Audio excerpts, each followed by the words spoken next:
That was the wallflowers. And this is Al Stewart.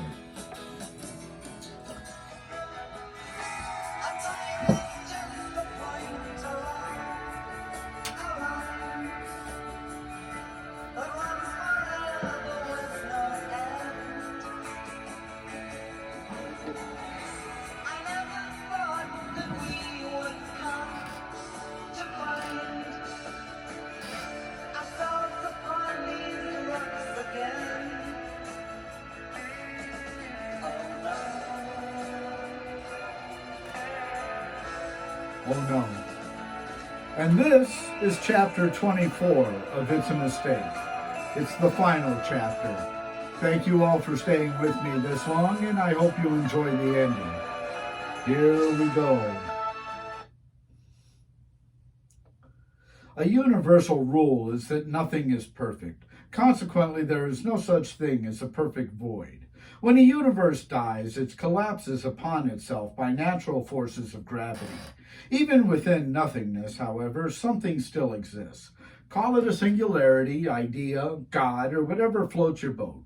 It is here, within the womb of a black hole deeper than any before it, that the wound is healed over by short-lived particles resembling neutrinos. Birth and death are the only two constants. When one existence is over, another begins. This is the nature of all that is.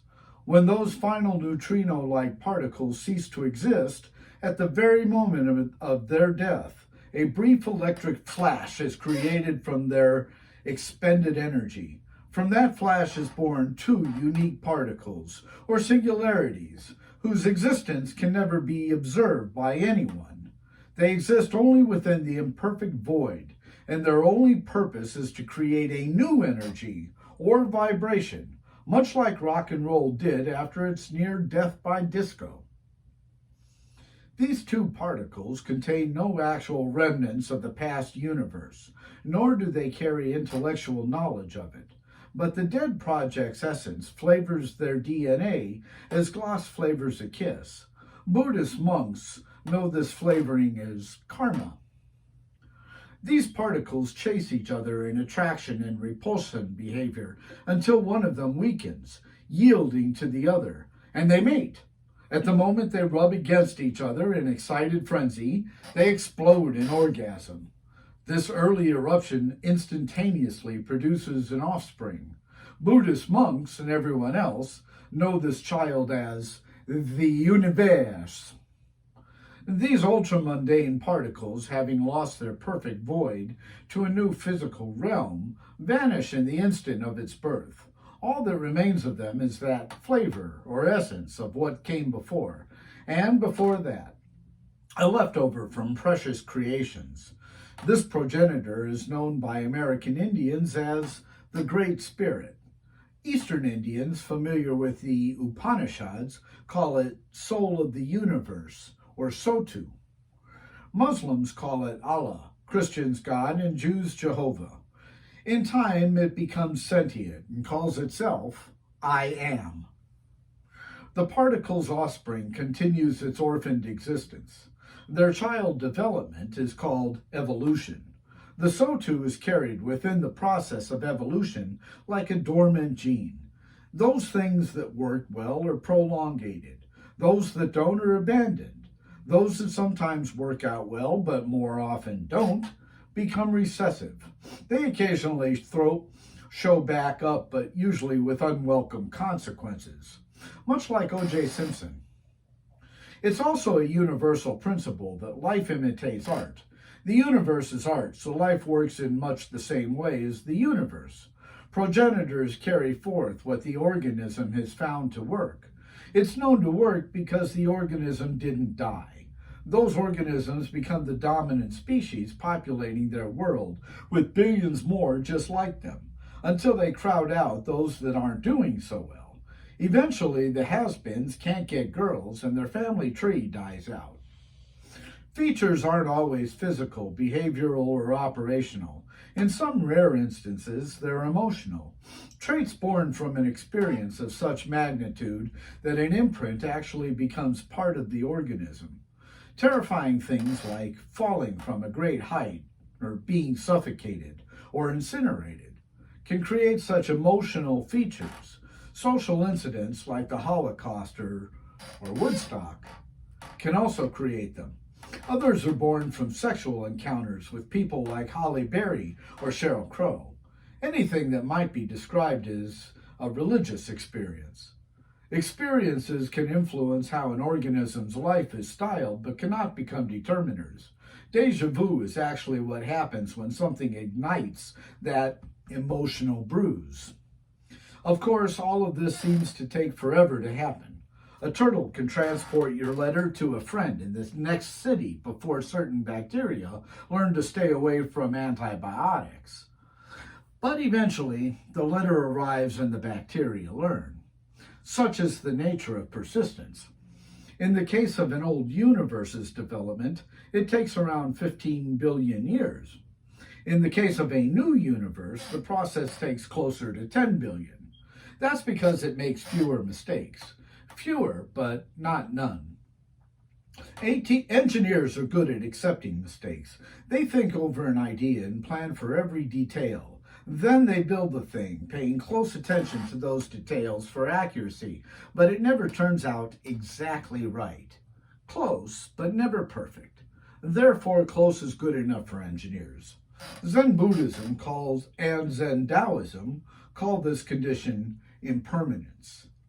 I am is a Zen Taoist. Another natural truth is that very few things actually change. Some of the details take new direction, but the subtext remains fairly consistent. Since universal physics remain consistent, stars, planets, and intelligent life reappear in the same places they were within a previous universe. In the new universe, over the course of 10,000 years, for an unknown reason, I am likes the number 10. Life developed, learned to plant crops, build cities, discovered secrets of DNA, and let loose the power of silicone. Some civilizations simply did it faster than others, but everyone who had existed before got another shot. It wasn't always the same life they had before, or necessarily in the same time.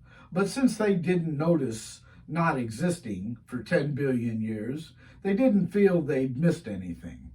Many did notice feeling unusually hungry, though. The Galactic Council had called their plan Project Nirvana.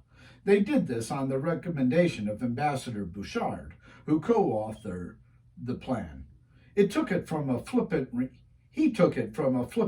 remark by Julian Cumming. In the 10 billion years that followed Project Nirvana, many things got corrected. One, gravities became less severe, so stars and planets could be closer together. Thus, the size of the universe became much more manageable and its secrets accessible. Faster development of scientific knowledge strangled crazy theories about intelligent design by another being. Thus, the size of the universe became much more manageable and its secrets accessible. Shorter distances also used less fuel for traveling, which was beneficial to the universal environment. Science also suggested a different reason for life's ultimate purpose. With no deity to please by worshiping in certain manners, or abstaining from certain behaviors, or denial of certain facts, purpose became equated with learning, growing, and achieving. The idea was to improve one's life, home, and society by discovering secrets locked within nature's miracles. Personal achievement still counted for something, just not everything. 2, ozone layers were thicker, so they didn't get holes. They also flared brilliant chartreuse as a warning when they were getting thin. This was more to benefit non-intelligent species than intelligent ones. The universe largely ignores intelligent life.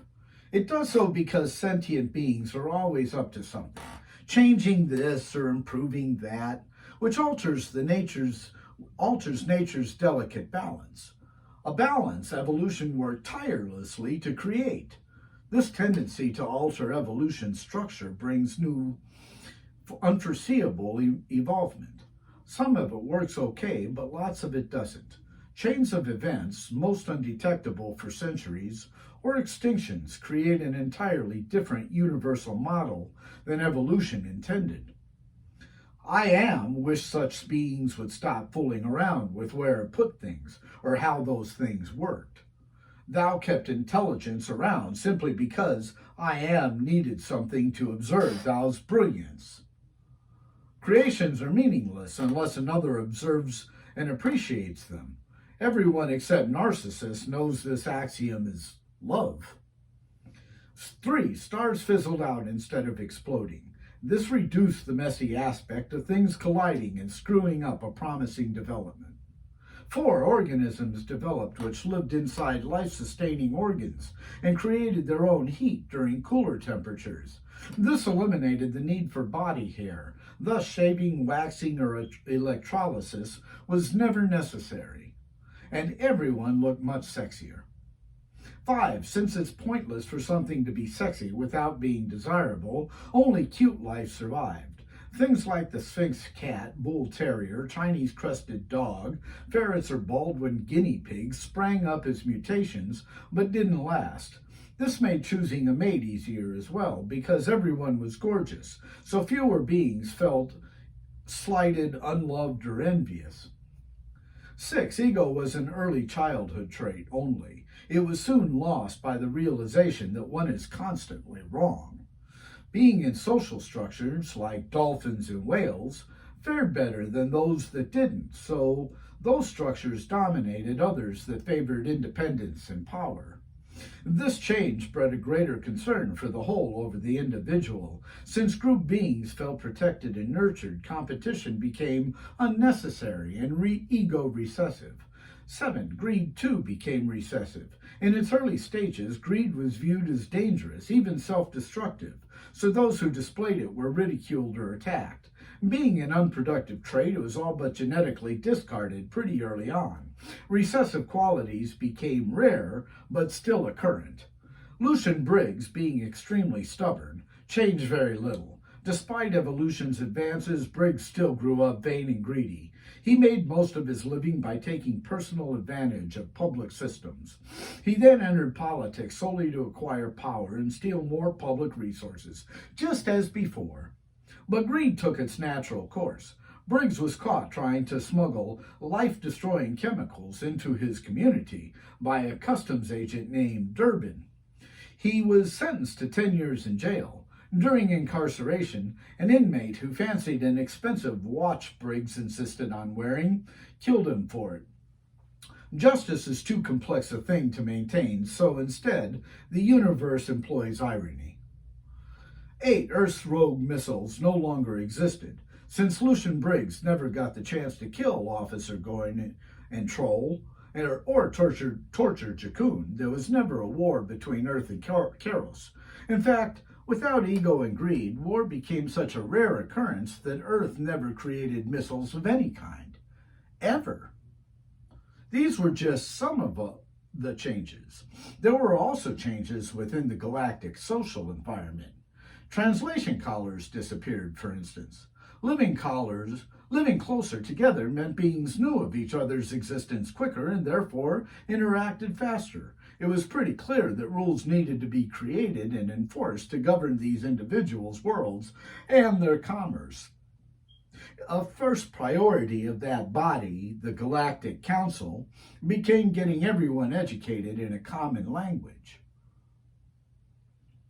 This policy eliminated need for a single public message to be repeated 10 times, several books of instructions printed for every travel sign, laws being unknown of or issues being undecipherable to some citizens, talking rudely about someone because they wouldn't know what was being said about them, anger over suspicions of being talked about rudely, and the occasional poisoning because a warning label had missed someone's dialect.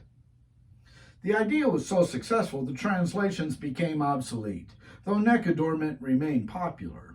Oddly, despite everyone speaking the same language, many were still incapable of following simple instructions. 2. Populations grew substantially. One reason was many less things to reduce them, like war, disease, or unread warning labels. Another was that beings expressed themselves in freer, non-judgmental manners. They did so every chance they got as well. With visions of achieving higher purposes in life came loftier goals and activity. Greater research, exploration, adventure, and study opportunities meant getting out into nature more often. Remote places that got little attention before now saw much more of it from beings with very fit bodies. Beautiful sights and fresh air are powerful natural aphrodisiacs. Couples or teams often found themselves soon working towards reproduction. Fortunately, greater dispersion rooms solved overcrowding. Also, because of its effect on libido, beings took much better care of their environments. They created homes and businesses in a way that blended in with nature, like Hawaiians do. This reduced but didn't eliminate negative consequences from overprotective attention as well. Work still went into fighting neglect, decay, habitat loss, and pulling weeds, but nature was mostly left to fend for itself. 3. The pestilent population returned, but without mosquitoes and spiders. Both were native species of a planet called Bugaboo. Humans, in fact, conceived of the word from mosquitoes through blood telepathy. In the new universe, these pests had ridden comets to other worlds because comets no longer roamed the solar system. The annoying insects therefore died off when Bugaboo tired of its own existence and released its poisonous internal gases into space during a great suicidal sigh. Over the next 5,000 years, Bugaboo shriveled up into a small ball, decomposed into dust, and got scattered by solar winds. Sentient beings, number 4, showing concern for other species, didn't bother them. Therefore, fear of those sentient beings didn't happen, and attacks, even from bees and wasps, were very rare. Finally, the Galactic Council itself changed. Orion Barrett still took a turn as forum leader, Barrett. Nobody had ever coined the word Lord because the concept didn't really exist. Meetings were held in a large open coliseum with public seating whenever good weather permitted. When not, the roof could be closed. This kept all business transparent, and refreshments made it a fun place to spend several hours, even a day. Good decisions were lauded and bad ones challenged by entire constituencies who were paying close attention to issues affecting their lives. Ambassadors with consistently poor votes tended to be replaced fairly quickly. Of course, not everything had become what hippies called primo. 100-year weather and meteorological events happen much more often now, about every 3 years on average. They changed lives in a single moment, but they also created stronger communities because of stronger social support and shared challenges. Recoveries happened easier because of stronger physical and communal structures. Beings developed a greater degree of humanity for their fellow beings by needing to help each other. Basic services, refuse, sewer, water, education, medical care, cultural centers, and dispute arbitration were paid for by everyone, since everyone benefited from these necessities. More personal or luxurious needs were acquired by individual merit, but everyone seemed pretty happy on the whole. Crime, though rare, continued to occur. Rarely was it caused by any reason other than mental illness, though, which had available treatment along with physical ailments as a benefit of galactic membership. Mentally ill beings don't always seek voluntary treatment or consistently take their medications, so availability didn't equal treatment. Policemen were still needed, and a few strange cases would turn up in their blotters. One such case was a being named O.J. Simpson, who murdered 2 people and was killed while ineptly trying to run away in slow motion. Eventually, this new universe reached the very moment in time that its predecessor expired. In the moment that happened, or within the following 24 hours, several things took place.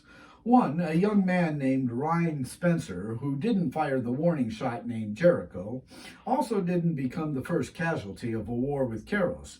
Instead, he discovered how to fold space. This soon led Earth to achieve peaceful membership in the galactic community. Within 1 year, Earth would elect its first Galactic Council ambassador, a casually elegant man named Julian Cumming. Julian immediately began a search for an associate. After weeks of interviewing qualified, though uninspiring talent, Julian was ready to settle for second best. Just before making his decision, a fellow Frenchman applied. Zachary Bouchard's jade-green eyes and wheat blonde hair captivated Julian on first sight. The fact that Zachary was immensely qualified made hiring him a no-brainer. 2 years later, Julian and Zach were married.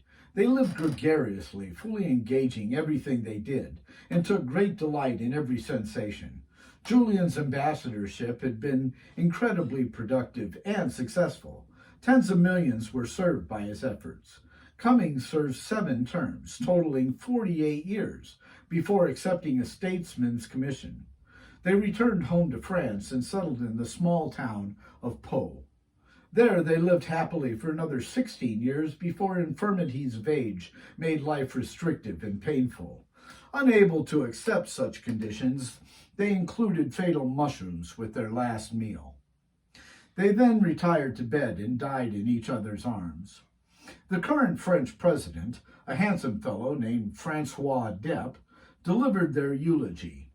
He had seen to it that the couple was buried together near a garden once, tended by elderly Marie Antoinette, on the grounds of their beloved Chateau de Pau.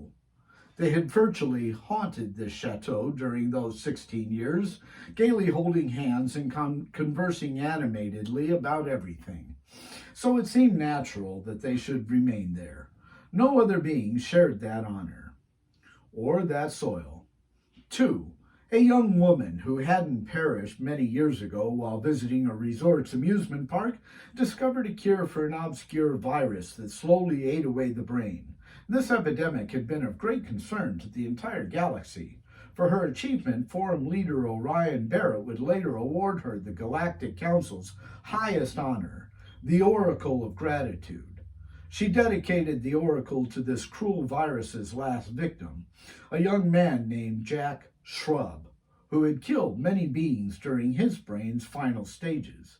3. At precisely the moment of conjoined time, a young boy fell asleep on the roof of his family home. Harold had once discovered an historic cave while hiking in the Gore Mountains and was proud of how his discovery had benefited the community. Having explored underground, Harold began looking up. He cast his dreams on becoming an astrophysicist. As morning's light touched Stella, his parents, finding an empty bed when going to wake him for school, became frantic. They had no sooner called for help than Harold showed up. He had sheepishly gotten down from the rooftop after being woken by sunrise. Harold didn't make it to school that morning, however, because of a massive headache. 4. Not far away from Harold sat a young reporter. He was interviewing an official whose government agency had stepped on the talons of an environmental watch organization. The official claimed they were simply researching a possible new route for safely transporting hazardous disposable materials. The environmental group claimed such a route could despoil a small section of space containing a planet of precious endoplasmic organisms. Pana closed the interview and reported the agency now planned to review other transportation routes. His editor had begged Pana for this favor because he happened to be on orbit anyway. Tombra, Pana, and his new mate, Lim Mosbow, were honeymooning there. Tombra had met Lin during a 7th grade field trip to Kalam as part of a mandatory government class. They were seated next to each other during a Galactic Council meeting.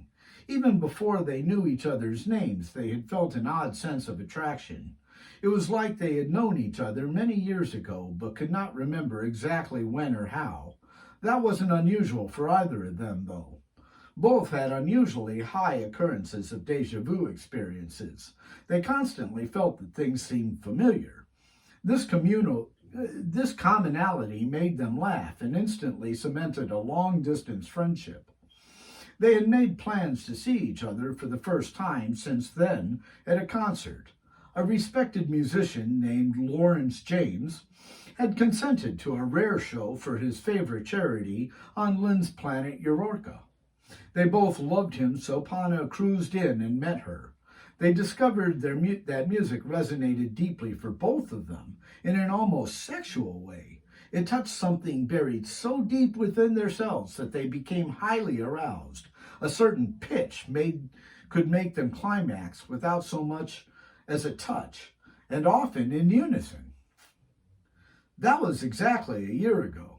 Tom and Lynn knew immediately that they were in love, and their courtship was more a formality than a period of discovery, although they did plenty of discovering during that year. The Panas had gone to Norbit because of a famous science museum. Lynn loved science, and renowned scholars held Norbit's museum in great esteem. While Eureka enjoyed galactic membership, it didn't engage their neighbors much.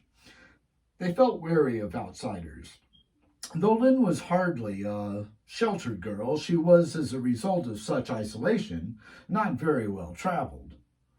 This trip, aside from being her honeymoon, was a rare treat for her. The museum's exhibits inspired Lynn to take up chemistry, which became one of her careers. Pana had only wanted to be a reporter from the day he was born. The moment he was released from school, Tombra left Tadic, his home world, and applied with GPS. The editor, Justin Kaplan, loved the fact that this kid actually had eyes in the back of his head and hired him on the spot. Pana had been assigned to announcements for 2 years before being promoted to news. He apprenticed with a reporter named Tony Vinchno. The concert was Tom's first pay raise splurge. They were barely 4 LMs away from entering Norbit's atmosphere when Kaplan called. The museum was in a town called Stola, but the interview was in Norbit's capital, Dock. Lynn gave her reluctant permission, and Pana, grinning like a 14-year-old boy who's just discovered his dick, properly thanked her with a wetter-than-necessary kiss. He set the cruiser's navigation control and headed for work.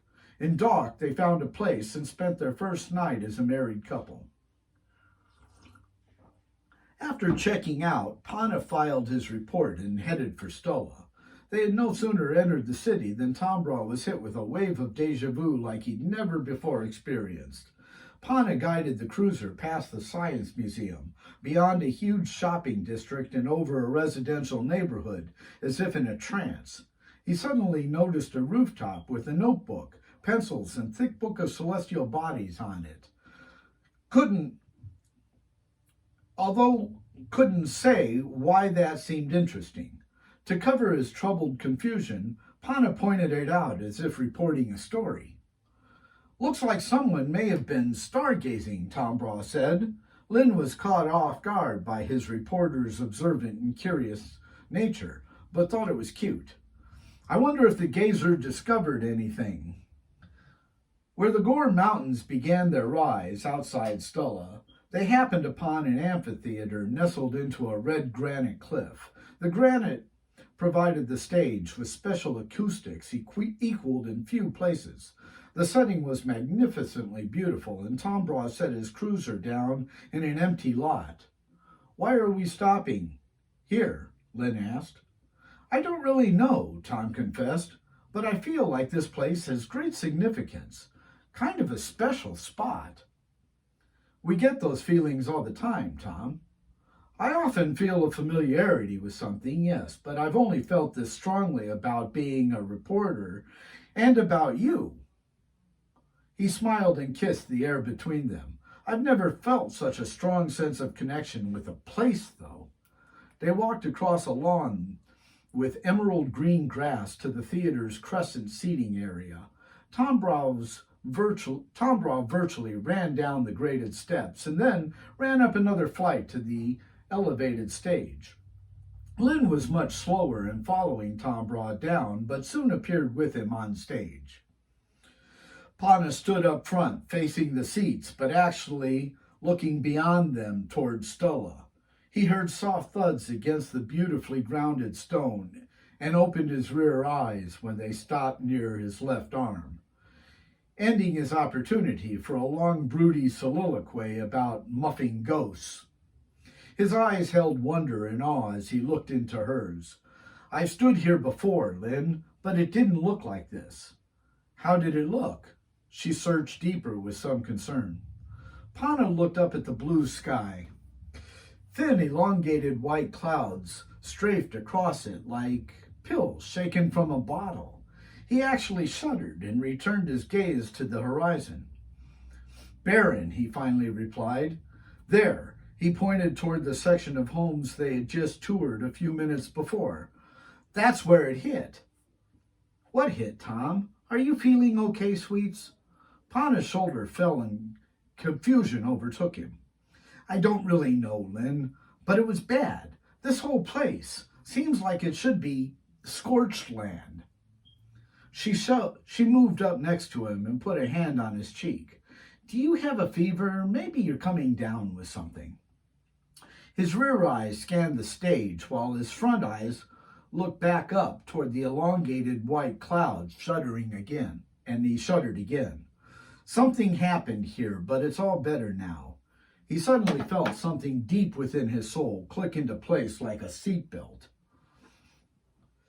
He turned to look into Lynn's concerned, though beautiful face, and Tambra Pana smiled with pure joy. "Don't worry, I'm fine. I'm just suddenly aware of feeling that the entire universe feels like somewhat different from itself.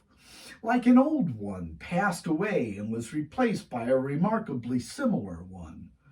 Different, but close enough for an engineer." Thank you.